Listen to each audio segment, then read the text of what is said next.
So Fianna Fáil will no doubt, as with all of the other political parties, set out their stall during the election campaign. The people will decide on the number of seats, and thereafter some parties will put together a programme for government. And I'm just saying that if that's the case, and Fine Gael and Fianna Fáil is the option that the public have taken, well, so be it. So we're obliged to respond to that. So it shouldn't be ruled out. Micheál Martin has made a point of saying that Fine Gael are too right-wing for us. Timmy Dooley was kind of ruling it out at the moment yesterday. Yeah.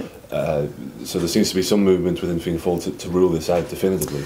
Yeah, look, they have their views on it, but the public will express their views in the election.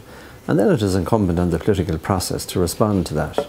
And if it's a case that we have to respond to putting together a programme of government with Fine Gael, well then so be it.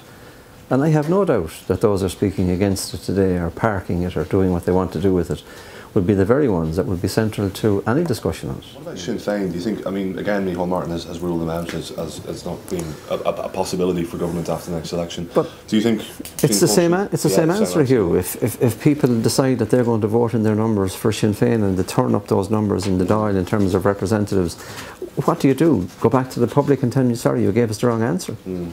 So Fianna Fáil should be open to... It should be open. Every party should be open to discussions, and if a government can be formed on the basis of a programme for that government, and if that policy is a centre-left policy generally throughout all of their work, and it protects the Irish economy, that it grows Irish businesses and protects them, then that's the course that will be taken.